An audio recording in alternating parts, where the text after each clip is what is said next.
அனைவருக்கும் அன்பான வணக்கங்கள். 26/12/2024 மார்கழி மாதத்து வியாழக்கிழமையில் ஏகாதசி திதியும் சுவாதி நட்சத்திரமும் கூடி வரும் நாள். பெருமாளுக்கும் மகாலட்சுமி தாயாருக்கும் உரிய ஒரு முக்கியமான இந்த நாள்ல இந்த இரு பொடிகளை இந்த இடத்தில் போய் நீங்கள் தூவிவிட்டால் உங்களுக்கு கண்டிப்பா பணவசியம் உண்டாகும். தெரிந்தும் தெரியாமலும் செய்த பாவம் நீங்கும். கர்ம வினை தீரும். கர்ம வினையோட பாதிப்பு ஒரு மனிதனுடைய வாழ்க்கையில இருந்தது அப்படின்னா கண்டிப்பா அவர் கடனாளியாகத்தான் இருப்பார். ஏதாவது ஒரு கடன் அவருடைய பெயர்ல இருந்துகிட்டே இருக்கும். கடனை வாழ்க்கையில தீர்க்கவே முடியாது.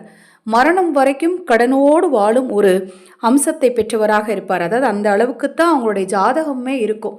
அந்த கர்ம வினையை போக்கணும் அப்படின்னா இந்த மார்கழி மாதத்துல இப்படி ஏகாதசியும் சுவாதி நட்சத்திரமும் கூடி வர நாள், இந்த நாள்ல மட்டும்தான் செய்யணுமாங்க அப்படின்னா எல்லா நாளுமே செய்யலாம். இந்த மாதிரி விசேஷமான நாட்களில் செய்யும் போது கூடுதல் பலன் நமக்கு நிச்சயமாக கிடைக்கும். இந்த இரு பொடிகளை நீங்கள் அரச மரத்துக்கு அடியில் போய் தூவி விடணும். அரச மரத்துக்கு அடியில் பார்த்தீங்கன்னா ஒரு கட்டெரும்பு இருக்கும், ஆனால் அது கடிக்காது. அதை நம்ம விநாயகர் எறும்பு அப்படின்னு சொல்லுவோம். அந்த எறும்புகளுக்கு உணவாக கொண்டு போய் இந்த இரு பொடிகளை போட்டு வரணும். என்னால் போக முடியாதுங்க, நாங்கள் அப்பார்ட்மெண்ட்டில் இருக்கிறோம், என்னால் அரச மரம் வரைக்கும் போக முடியாது அப்படிங்கிறவங்க வீட்டு நிலைவாசலில் கோலமிடும் இடத்துல உங்கள் வீட்டுக்கு பக்கத்தில் இருக்கக்கூடிய விருட்சத்தில் இருக்கக்கூடிய எறும்புகளுக்கு இந்த இரண்டையும் உணவாக போடணுங்க. அதில் முதல் பொருள் முன்னோர் சாபத்தையும் பித்ரு தோஷத்தையும் நீக்கக்கூடிய அற்புத சக்தி வாய்ந்த அரிசி மாவு. அரிசியை ஒன்றிரண்டாக அரைத்தும் போடலாம். பச்சை அரிசியை தான் அரைச்சி போடணும்.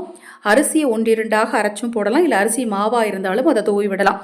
இரண்டாவது பொருள் என்ன அப்படின்னு பார்த்தீங்கன்னா நாட்டு சர்க்கரை. நாட்டு சர்க்கரையை நல்லா பொடித்து அரச மரத்துக்கு கீழே அந்த வேர் பகுதி போகிற இடத்துல போட்டிங்க அப்படின்னா கண்டிப்பாக உங்களுக்கு இருக்கக்கூடிய எப்பேற்பட்ட துன்பமும் எனக்கு இது நீங்கவே நீங்காது, என்னுடைய துன்பத்தை யாராலையும் தாங்க முடியாதுன்னு நீங்கள் நினச்சிட்டு இருக்கிற துன்பம் கூட வந்த இடம் தடம் தெரியாமல் கண்டிப்பாக போயிடுங்க. இந்த பரிகாரத்தை நீங்கள் அரச மரத்துக்கு அடியில் போய் செஞ்சு பாருங்கள். அரிசி மாவு நாட்டு சர்க்கரை 5 ரூபாய்க்கு வாங்குங்க.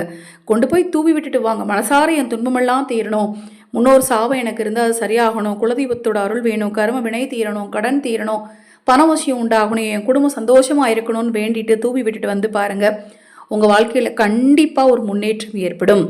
முடியாதவங்க, மறுபடியும் சொல்கிறேன், அரச மரத்துக்கு கீழே போய் தூவ முடியாதவங்க வீட்டு நிலைவாசலில் தூவலாம். இந்த குறிப்பிட்ட நேரத்தில் தான் தூவணும்னு கிடையாது. நாளை காலை விடுதலேருந்து இரவுக்குள்ளே எப்போனாலும் தூவி விடலாம். இப்போ நான் சொன்ன இந்த பரிகாரத்தில் உங்களுக்கு ஏதேனும் சந்தேகம் இருந்தாலும், பூஜை பொருட்கள் உங்களுக்கு தேவைப்பட்டாலும், உங்கள் தனிப்பட்ட பிரச்சனைகளுக்கு பிரத்யேகமாக ஆலோசனைகள் அல்லது பரிகாரங்கள் தெரிந்து கொள்ள விரும்பினாலும் 9344692042 இந்த வாட்ஸ்அப் எண்ணுக்கு தொடர்பு கொள்ளுங்க. தொடர்ந்து நம்ம சேனலை பாருங்கள். இன்னும் எண்ணற்ற பதிவுகள் தொடர்ந்து வர காத்திருக்கு. அனைவருக்கும் எனது அன்பு வணக்கங்களை கூறி இந்த பதிவை நிறைவு செய்து கொள்கிறேன்.